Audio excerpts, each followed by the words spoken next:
In the winter of 1874, 17 people died in Copper Ridge, a remote Colorado mining settlement, in what the territorial government labeled as tragic accidents. But hidden in long-forgotten archives and whispered by a handful of survivors who escaped to Denver, lies a darker truth. These weren't accidents. They were murders, part of a conspiracy so warped, it tore apart the very idea of family. The chain of deaths began 3 weeks after Martha Kellerman discovered that the man she had called her husband for 2 years, the father of her infant daughter, was living a lie. That discovery sparked an investigation that unraveled a decade of deception, revealing how isolation and desperation can twist ordinary people into monsters. Copper Ridge clung to the side of the Colorado Rockies like a scar, 11,000 feet high and 43 miles from civilization. When prospector Samuel Brennan found copper there in 1872, it seemed like fortune itself had blessed the slopes. Within 8 months, nearly 200 settlers braved the deadly trails, chasing wealth that gleamed from the rocks. The town rose in defiance of nature, its wooden buildings clinging to cliffs connected by narrow walkways that groaned under the weight of miners and their burdens. The main street boasted little more than a saloon, a general store, a crude church schoolhouse, and the assay office where dreams were measured in ore. Yet beneath this rough frontier spirit lay a dangerous imbalance. Less than 30 women among 200 residents, most either married or too old for suitors. The scarcity bred resentment and longing, turning each social gathering into a battlefield of male egos, with fights breaking out over glances and dances. Winter brought isolation so complete that snowfall could trap the town from September to May, leaving residents to build their own order, their own justice, and eventually their own terrifying solutions. Into this world came Martha Sinclair, a 22-year-old woman from Illinois with auburn hair, green eyes, and a fierce independence. After losing her parents to a house fire, she crossed the country with little more than a small inheritance and a belief that the frontier offered women something more than servitude. Within 3 months of arriving, she had turned down 14 marriage proposals, choosing instead to teach and live alone in a cabin behind the church. Her presence sparked admiration, frustration, and desire, all of which intensified when she met Thomas Kellerman, a soft-spoken miner who stood apart from the others. Unlike the rest, Thomas didn't push or plead. He talked of books, the world beyond the mountains, and dreams that reached further than just gold. He said he was from Pennsylvania, raised by an uncle after being orphaned. His accent was peculiar, his mannerisms oddly familiar, but Martha chalked it up to frontier oddities. Their relationship unfolded slowly through the winter quiet talks between her lessons and his shifts in the mine. Thomas proved educated and thoughtful, able to speak on literature and ideas with a surprising depth for a man of the mines. He treated Martha as an equal, never implying that marriage would end her teaching.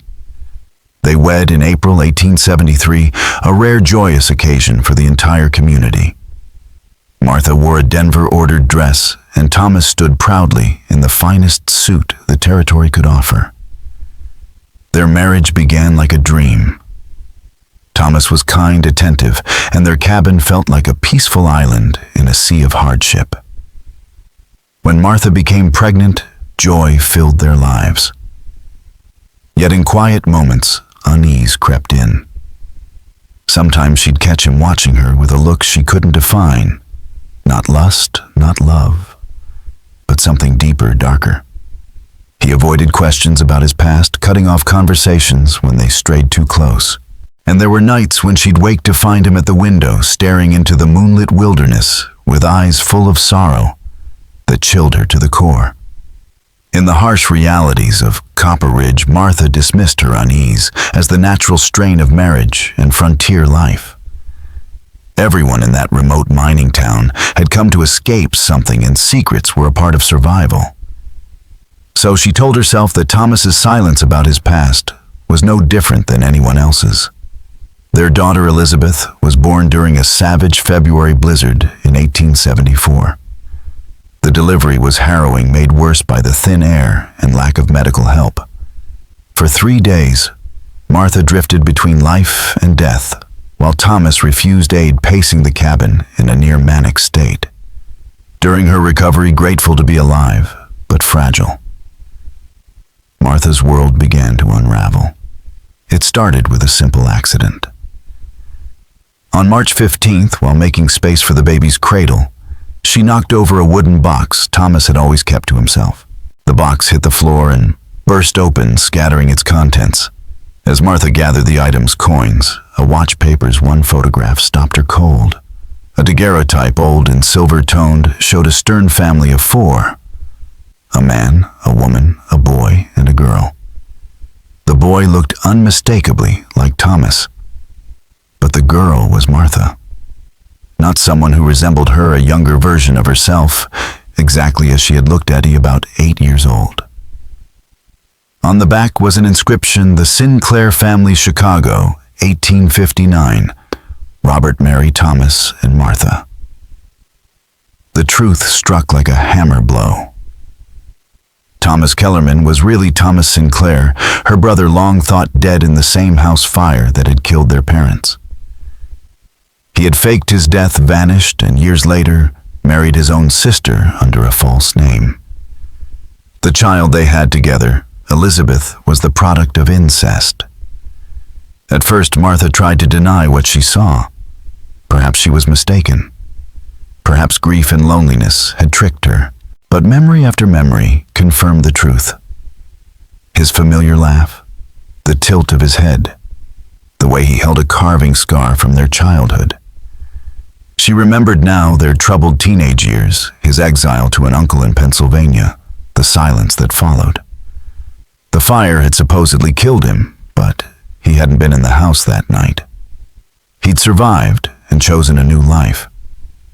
And when he saw her again in Copper Ridge, he had recognized her, but said nothing. That night, Martha said nothing either. She was too shocked, too afraid. If Thomas had done all this knowingly, she had no idea what he was capable of. So she watched. She listened. And she found the inconsistencies she'd missed before. Stories that didn't add up. Songs only her family knew. The childhood scar. 3 days later, she confronted him.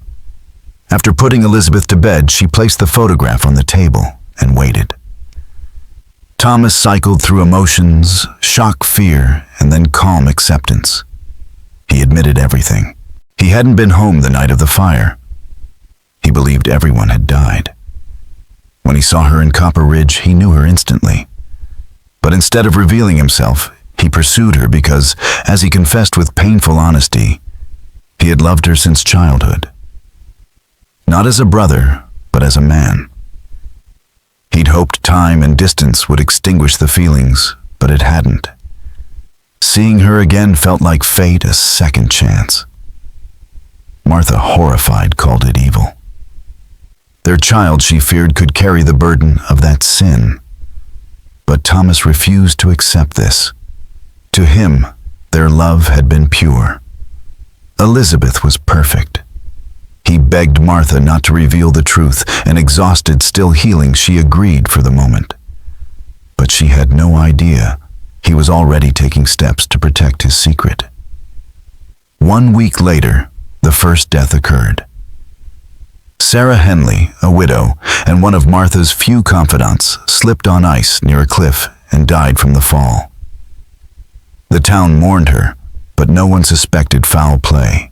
At the funeral, Thomas appeared deeply shaken, which Martha found strange. Only later did she learn from Sarah's son that his mother had planned to tell Martha something important, something about her family, a discovery she believed would bring happiness.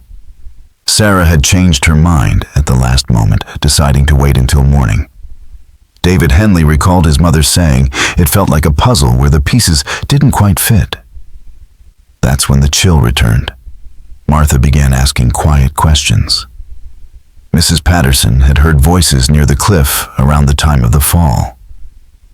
Tom Bradley saw two people walking there, though he couldn't identify them. And Thomas had been gone for 2 hours that night, supposedly tending to equipment. Martha, distracted by the baby, hadn't questioned it then. Now she couldn't ignore it. The pieces were falling into place, and what they revealed was far worse than she could have imagined. As April wore on, Martha's growing dread crystallized into a grim certainty. Thomas was not only her brother, he was a calculating murderer. She remembered how he had returned home the night Sarah died, visibly agitated and obsessively checking their door and window locks. The realization that she was living under the same roof as someone who would kill to protect a lie was horrifying, but escape was impossible. Trapped by the wilderness responsible for her infant daughter and bound to a man who would never let her leave. Martha chose a dangerous path. She would observe, wait, and search for evidence that might one day free her. Thomas, once seemingly gentle and kind, had changed. His affection now felt like surveillance. He asked her probing questions about her memories and seemed to steer her away from close friendships. But more chilling was how he engaged with the townspeople, chatting casually, yet carefully extracting information, identifying who remembered what, who asked too many questions, who might eventually uncover the truth. When James Crawford died on April 14th, his body crushed in a suspicious mineshaft collapse. It seemed to follow a familiar pattern. James had been one of the few to question the story of the Sinclair family tragedy, and his death occurred just days after expressing curiosity about the fire that killed Martha's parents. Though deemed accidental, the signs didn't add up. Martha's discreet examination of the site suggested the collapse was deliberate, tampered supports, tool marks that didn't belong, and an oddly targeted pattern of failure. 2 deaths could still be coincidence. But the pattern, the deliberate silencing of smart, observant residents, suggested otherwise. Thomas wasn't merely defending his secret. He was preemptively removing threats, mapping the town's social network like a predator stalking prey. His next potential targets included Dr. Edmund Fairchild, who had assisted in Elizabeth's birth and commented on her features; Margaret Sullivan, a genealogist with a passion for local family histories; and Pastor Reynolds, who held marriage and baptismal records that could expose inconsistencies. Even young Hicks, the overly curious apprentice to the blacksmith, had unknowingly put himself on Thomas's radar. Martha faced an impossible moral puzzle: warn the targets and risk exposing herself and Elizabeth, or stay silent and allow more innocent lives to be lost. The decision was ripped from her hands on the night of April 28th. Pretending to sleep, she overheard Thomas speaking to himself in a chilling whisper. Fairchild next. Then Margaret. Then the preacher. Can't leave loose ends. They depend on me. In Thomas's mind, he wasn't a killer. He was a protector. He believed his actions necessary to safeguard the life he'd built with Martha, convinced that the ends justified the means. But Martha knew better. This wasn't protection, it was premeditated murder. Thomas had crossed a line, and there would be no return. Yet just as Martha braced to expose him despite the cost, she made a startling discovery. One night, while studying Elizabeth's features in a haze of fear, she realized something strange. Her daughter didn't resemble either parent strongly. There were no visible signs of inbreeding. In fact, Elizabeth's features hinted at a broader genetic mix than could be possible if her parents were siblings. This observation cracked open a door Martha hadn't dared to consider. What if Thomas wasn't her biological brother after all? She had taken the photograph and his confession as undeniable proof. But what if the photograph was mislabeled? What if Thomas had been adopted into the Sinclair family? What if the resemblance was merely coincidence or a trick of memory? The possibility breathed hope into Martha's paralyzed world. If she could prove that their relationship wasn't incestuous, the moral crisis might be resolved and their daughter spared the shame of a terrible legacy. But the truth, whatever it was, had become secondary. Thomas's belief that they were siblings, true or false, had already pushed him into murder. His actions, not their genetics, were the greater threat. And that threat was accelerating. Galvanized by this dual realization that their marriage might not be incestuous and that Thomas was preparing to kill again, Martha began planning. She scoured their cabin while Thomas was at work. Hidden beneath a floorboard, she discovered what she feared most: evidence of a long-running deception. Multiple identity papers under different names, letters sent under aliases crafting elaborate backstories, and most damning, a notebook filled with profiles of Copper Ridge residents, names, habits, secrets, vulnerabilities, written like entries in a hunter's ledger. This wasn't just about self-preservation anymore. Thomas had evolved into something dangerous, cold, and calculated. He had built an entire world on lies, and now he was killing to protect it. Martha understood that she had to stop him, not for her sake, not even for Elizabeth's, but to save the community from the storm already gathering around them. What Martha didn't yet realize was that Thomas, sensing her withdrawal, had already decided she was the greatest threat of all. Her investigation had made her a target, and now her survival depended on staying one step ahead of the man she once loved, brother or not. The full extent of Thomas's deception shattered any remaining illusions Martha had clung to. Hidden in his notebook were not just records of past murders, but blueprints for a large-scale extermination designed to protect a lie so fragile it required the erasure of an entire community. This was no longer about a brother hiding an incestuous relationship.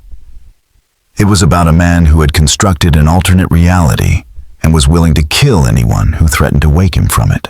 Martha was horrified to learn that Thomas had been documenting the townspeople since the very beginning. There were detailed psychological profiles of everyone who mattered, notes about their suspicions, habits, vulnerabilities, and proximity to dangerous knowledge. The entry that chilled her most was about herself, dated only weeks after her arrival. "She doesn't recognize me yet, but the resemblance is unmistakable. The Sinclair girl, grown up and beautiful. This could be the opportunity I've been waiting for." Everything, their courtship, their marriage, their life, had been scripted by Thomas from the start. He had constructed his identity as Thomas Kellerman with methodical care, targeting Martha with the precision of a predator. The notebook exposed his calculated murders of Sarah Henley and James Crawford, complete with timelines, logistical notes, and contingency plans. But the final pages contained a shift in tone, a cold strategic assessment of Martha herself. She had become a liability, and Thomas was now contemplating whether she too would need to be removed. This was no longer the story of a man haunted by forbidden love. This was the descent of a calculating sociopath into the abyss of mass murder. Thomas's plans went far beyond a few quiet deaths. His final solution was apocalyptic, a staged mining disaster that would wipe out Copper Ridge and bury every threat beneath a mountain of rubble and plausible deniability. The names in his notebook were familiar faces, neighbors, friends, people who had offered Martha kindness or community. Dr. Fairchild, already under suspicion for his suspicions. Margaret Sullivan, targeted for her encyclopedic knowledge of regional family trees. Pastor Reynolds, merely for keeping records that might betray inconsistencies in Thomas's fabricated identity. Even the Herrick's family shopkeepers, whose only crime was mailing letters and keeping books, were marked for death. Worst of all, Thomas planned to use the final massacre as a disappearing act. He and Martha would fake their deaths, vanish westward under new names, and begin again, free of scrutiny, their past erased in fire and blood. The few survivors he intended to leave behind were either too ignorant to be dangerous or too grateful to question the narrative he would provide. Martha could no longer entertain the fantasy of escape or rehabilitation. Leaving Copper Ridge would not save her, nor would silence protect Elizabeth. Thomas's delusion had metastasized into a doctrine of annihilation, and now only one question remained: Could she stop him in time? Armed with knowledge from the notebook, Martha began forming a desperate plan. She could no longer warn people discreetly. Thomas was already watching everyone too closely. He had become unpredictable and dangerous, and even a whisper in the wrong direction could bring about another murder. But she now knew his methods, his timing, his intended victims. More importantly, she knew when and how he planned to strike. The staged accident would take place within days. He would lure key targets into vulnerable positions, isolated mine shafts, narrow ledges, late-night meetings, then trigger the final collapse that would kill the rest. His timing was built around the next supply delivery, after which communication with the outside world would be cut off for weeks. It was a perfect plan. Except now, Martha knew every detail, and she was no longer paralyzed by guilt, fear, or moral ambiguity. She had faced every horror, the truth about her marriage, her child's origin, the weight of her complicity.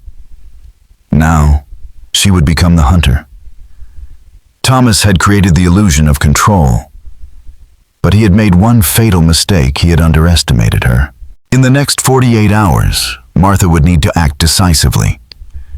She would have to manipulate Thomas's trust, outmaneuver his vigilance, and find a way to alert those in danger without tipping her hand.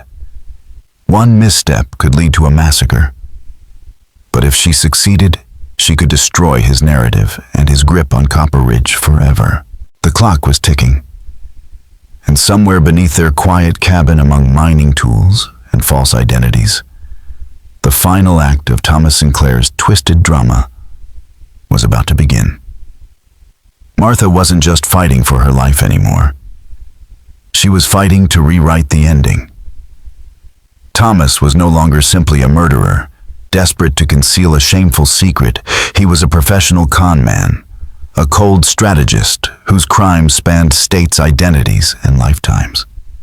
And now, as Martha uncovered the final pieces of his plan, she understood the horrifying truth. She and Elizabeth weren't simply casualties of his deception.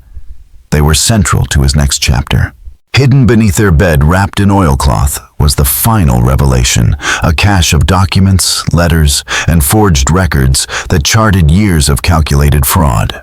Thomas, whose real name remained elusive even now, had built his life on aliases and lies. Thomas Kellerman was just one mask among many, each crafted for a specific purpose: to infiltrate communities, manipulate victims, and vanish with their wealth. The pattern was meticulous. In mining settlements across the frontier, Gunnison, Silver Plume, Leadville, he had taken different names, built temporary lives, and disappeared after draining the resources or trust of those around him. Some were left broken. Others, Martha now suspected, were left dead. Copper Ridge was never meant to be permanent. It was the crown jewel of his schemes, an entire town with accumulated gold, unregistered wealth, and minimal law enforcement oversight. But it was also his most ambitious con, requiring deeper integration, greater risk, and a final solution to ensure no one could ever uncover what he had done. The planned mass murder wasn't a breakdown or descent into madness. It was the logical conclusion of his strategy. Kill everyone, bury the evidence, take the gold, disappear with the child and Martha. But perhaps the most sickening realization of all was this: Thomas had chosen her deliberately. Not for love, not for shared history, but for the utility of her tragic past. He had studied the Sinclair family fire, identified her emotional vulnerabilities, and used them as tools to gain her trust. The story of being her long-lost brother was never a shared trauma. It was a carefully constructed emotional snare designed to bind her through guilt and confusion. And Elizabeth, Martha's daughter, was his next tool. The papers made it clear. Thomas planned to leave Copper Ridge with Elizabeth in tow, using the illusion of fatherhood and family to ease entry into a new community. The child would be raised not only as a cover, but eventually as a participant in his crimes, molded by lies taught to see manipulation as survival. He He intended to raise her in the shadow of everything he had become. Martha was no longer a passive victim of a twisted romance. She was the last barrier between a sociopath and the legacy he hoped to create. She could no longer wrestle with indecision or hope that Thomas might change. He would not. He had never been the man she thought she loved. He was a stranger who wore faces like masks and killed to keep them in place. The time for moral calculus was over. She now faced one terrible, inescapable truth. If she wanted to save the community, protect her child, and stop Thomas from continuing his crimes elsewhere, she had to act. Not through warning, not through escape, but through confrontation. The clock was ticking. The explosives were ready. The massacre had a date, but now so did Martha. You had just enough tragedy in your past to make you crave connection. Marcus continued, his voice clinical, devoid of remorse. And just enough strength to make the relationship seem respectable. Marrying you gave me access to trust status and eventually information. You were an asset, Martha. Nothing more. Martha stood frozen. Elizabeth clutched to her chest, unable to respond. The man she had shared her life with, the man who had touched her with tenderness, fathered her child, and spoken of dreams, was gone. No, he had never existed. What had felt like love had been manipulation. What she had believed was fate had been strategy. Marcus turned away, speaking to the other men. Change of plans. We'll accelerate the timeline. Load what you can now. We'll stage the explosion by sunrise. Then he glanced back at Martha, his expression devoid of any warmth. As for her, make it look like a mining collapse. Something tragic. No loose ends. No, Martha cried, her voice cracking her legs, nearly buckling under the weight of what was coming. Marcus paused, his eyes narrowing. You really still don't understand, do you? He said, stepping closer. You think this is about revenge, or shame, or protecting secrets? No. It's about erasure. Erasing the past, the people, the records, the failures. So I can start fresh, every time. And Elizabeth, Martha asked, almost breathless. Is she just another prop for your next scheme? Marcus gave her a cool look. She's leverage. A symbol, a tool. And eventually a partner if she learns to follow instructions. That was the final blow. The last veil lifted. Marcus wasn't just a con man. He was a monster shaping a child into his next disguise. But Martha wasn't broken. Not yet. Something ancient stirred within her, a ferocity born not of rage, but of love. A love that had been real even when everything else was lies. A love that now demanded sacrifice in action, not despair. Her eyes flicked to the medical bag near the hearth, then to the fireplace poker by the wall, to the lamp oil on the shelf, to the men distracted arguing over documents. She calculated quickly, like Marcus had taught her to do, and realized she had one chance to stop this, one chance to save her child, one chance to end the monster, and she would take it, no matter what happened next.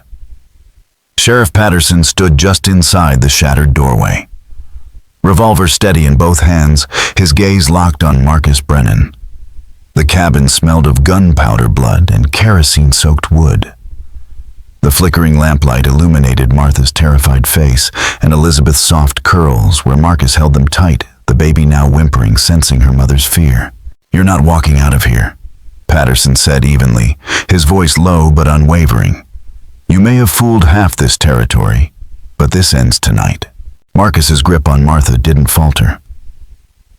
You think you understand the situation, Sheriff? You don't. You're one man with a badge and a dead horse. I have 3 loyal men, enough explosives to wipe this town off the map, and nothing to lose. I don't need to understand you, Patterson said. I just need you to let the woman and child go. Marcus smiled, cold and sharp. That's not going to happen. And then Martha moved. In that split second, perhaps the only one she would ever have.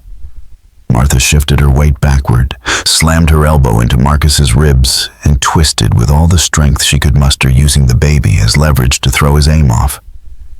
It was reckless. It was desperate. And it was just enough. The gunshot that followed was deafening in the small cabin.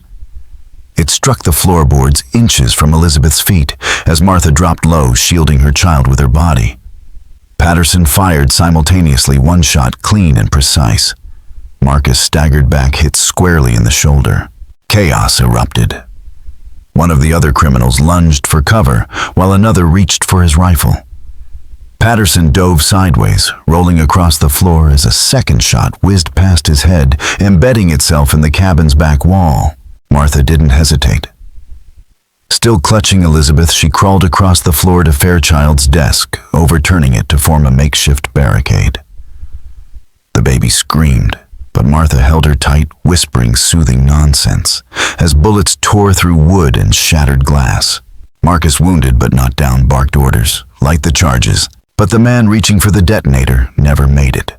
Sheriff Patterson's third bullet struck him in the chest, sending him sprawling backward into a shelf of medical jars that shattered around him. The detonator clattered from his hand and skidded across the floor, stopping just inches from Martha's reach. She grabbed it, and just like that, the balance shifted. "Drop your weapons," Patterson shouted, taking cover behind the cabin's entrance. "The woman has your detonator. If you fire again, she can bring this entire place down on top of us all." For the first time, the remaining gang members hesitated. The confidence in their leader faltered. Marcus, bleeding and furious, turned to Martha, his eyes no longer charming or manipulative, only cruel. "You won't use it," he said. "You'd kill your own child." Martha stood up slowly, Elizabeth in one arm, the detonator in the other. "No," she said. "But I'd kill you." Silence fell like a thunderclap. Patterson stepped forward. "Stand down, Brennan. It's over." Marcus's pistol wavered, then dropped to his side. For a moment it seemed he might surrender. But then, in a final burst of defiance, he lunged forward toward Martha. The shot that rang out didn't come from Patterson's gun. It came from Martha's. She had taken the revolver from the fallen thug behind Fairchild's desk. Marcus Brennan collapsed to the floor, eyes wide, a dark red stain blooming across his chest. His last breath rattled in his throat as he tried to speak, but no words came. Sheriff Patterson crossed the room and kicked away the weapon from Marcus's limp hand. The remaining criminals, seeing their leader fall and their plan in ruins, dropped their guns in surrender. It was over. Martha sank to the floor, clutching Elizabeth to her chest, the detonator still clutched in her shaking hand. Her whole body trembled, not from fear, but from release. It was finally over. Outside, the sun was beginning to rise over the Colorado Rockies. A new day had come to Copper Ridge, and for the first time in months, it would not begin with death. Epilogue. The aftermath of the Copper Ridge incident would echo across the Colorado territory. Sheriff Patterson's swift report to Denver prompted a full-scale investigation, one that confirmed Marcus Brennan's involvement in a series of settlement infiltrations and disappearances stretching back over 8 years. Martha's role in stopping the massacre became legend, though she refused recognition. Her testimony, the documents she had recovered, and Patterson's own account ensured that the surviving conspirators faced swift justice. Elizabeth would grow up never knowing the full extent of her father's crimes. And Martha, though scarred by betrayal and loss, rebuilt her life with quiet determination. She had lost everything, her innocence, her trust, her dreams. But she had saved a town. She had saved her daughter. And in doing so, she had reclaimed her own story. Sheriff Patterson holstered his revolver with a grim expression, stepping over Marcus Brennan's crumpled body while sweeping his gaze across the blood-stained cabin. Martha stood cradling Elizabeth, both shaken but alive. The third man, the one who had surrendered, was now bound to a chair with one of Patterson's iron shackles, eyes wide as he watched the sheriff pace. "We've got less than an hour," Patterson said, voice tight. That's not enough time to evacuate the settlement, not with half of Marcus's crew still out there, ready to trigger the charges. Martha's mind raced. Fear pounded behind her eyes, but a deeper instinct, survival maternal. Something primal sharpened her focus. Then we don't evacuate, she said quietly. We disrupt them. Patterson turned to her. Go on. If they think the plan's failed, if they believe the explosion's already been compromised, they won't risk trying to salvage it. You said yourself Brennan's methods were about erasure, not confrontation. If we throw their timing off, make them think Marcus triggered early, they'll scatter. Or at least hesitate long enough to find them. Patterson nodded slowly, impressed. A false detonation, a diversion. Martha looked to the corner of the room where the detonator from earlier still lay. We can set off one of the charges manually. Make it look like the plan was executed too soon. Draw the rest of them in, Patterson added. Force them to regroup or panic. But we have to choose the location carefully, Martha warned. If we set off the wrong one, we might level half the town ourselves. Patterson turned to the surrendered conspirator. Where are the charges planted? He demanded. The man remained silent. The sheriff stepped closer, low and threatening. You've got one chance to not hang for a war crime. You start talking or I'll drag you out into the street and let the town decide what to do with you. The man swallowed hard.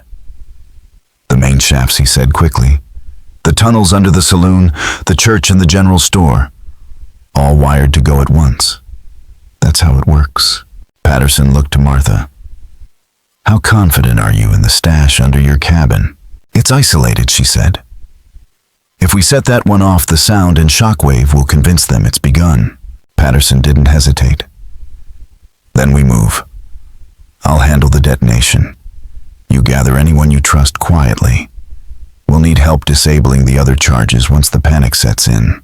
Martha handed Elizabeth to Patterson briefly and stepped outside.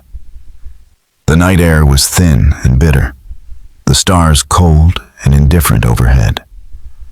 But Copper Ridge was still there, silent, peaceful, unaware of the destruction lying just beneath its soil. Martha moved through the settlement like a shadow knocking quietly on select doors. She told them little, only enough to spur action. Follow me. Bring only what you can carry. There's no time to explain. It's life or death. By the time she returned to her cabin, she had roused a small group, men and women she trusted. People with the strength and sense to follow orders in a crisis. Inside, Patterson had already jury-rigged the detonator. I'll set it off from the ridge trail just behind the cabin, he said. That'll give me cover and a vantage point. When it goes, you move, get to the saloon, the store, the church. Look for the charges. Cut wires. Dismantle what you can. Martha nodded. And if we fail, Patterson looked at Elizabeth in her arms. Then at least we didn't wait for it to happen. He was gone before she could answer. Minutes later, the mountainside split open with thunder. A plume of fire and smoke rose from the base of Martha's cabin, lighting the night sky. Screams followed. Lights flared across the settlement. People emerged in confusion, panic. Somewhere in the chaos, 2 of Marcus's men were seen running toward the mines, shouting in alarm. One slipped and vanished into the woods. Martha seized the moment. While the townspeople gathered in confusion, she and her small group fanned out. They reached the general store first, empty. The church was harder. The charges had been wedged behind the altar, a cruel irony not lost on Martha. It took all her strength not to shake as she guided trembling hands to cut the lines. They reached the saloon last. One of the gang members was already there, fumbling with a fuse. He didn't see Patterson come up behind him. The final shot of the night was quiet, final. By the time dawn painted the peaks gold and white, the explosives were disarmed. The town was shaken, but intact. Marcus Brennan's plan had failed.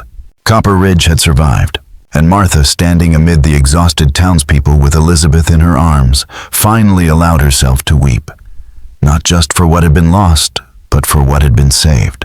A home, a child's future, and the soul of a community that had refused to die in the dark. As she looked down at Elizabeth, her daughter's innocent face illuminated by flickering candlelight, Martha found the strength to keep fighting for their survival. "Then we stop the Confederates ourselves," she said, with a determination that surprised even Sheriff Patterson. He studied her with new respect. This was a woman who had lived for months with a professional killer without losing her moral compass, who had risked everything to expose Marcus Brennan's crimes and save her community. If anyone could help him stop the remaining conspirators, it was someone with Martha's intelligence resolve and deep familiarity with the enemy's plans. As Martha began outlining what she knew, Patterson realized she had been observing far more than anyone had suspected. She knew not only the locations where Marcus's men were hiding, but also their routines, their escape plans, and their roles in the coming attack. Together, she and Patterson formed a desperate high-risk plan that required flawless timing and incredible luck. But it was the only hope Copper Ridge had. As midnight approached and the explosives lay ready beneath the ground, the fate of the entire town rested on their shoulders. What neither of them could predict was that the truth about Marcus Brennan's identity would prove even more shocking than anything they had uncovered so far, and that the conspiracy extended into the highest levels of Colorado's territorial government, linking Marcus's operation to powerful business and political figures. Martha's courage would ultimately trigger an investigation that spread far beyond Copper Ridge, protecting other towns from similar destruction and exposing a criminal empire that had been hiding in plain sight. But in this moment, with less than 30 minutes to prevent a massacre, Martha and Patterson focused on the immediate task of stopping a band of professional killers before they could slaughter an entire town and vanish without a trace. The final chapter of the Copper Ridge conspiracy was beginning, and its outcome would determine whether Elizabeth grew up in a world where evil operated unchecked, or in one where justice could still triumph when ordinary people found the courage to fight back. Martha had already risked everything for her daughter and her town, and now her bravery was about to pay off in ways she never could have imagined. As the clock struck 11:30, she and the sheriff began their race against time, their every step a defiance of the death that waited just beneath the surface of the mountain. The fate of Copper Ridge, and perhaps the future of frontier law enforcement, would be decided before dawn. Thank you everyone for watching the whole video. Please like and subscribe to watch more good videos.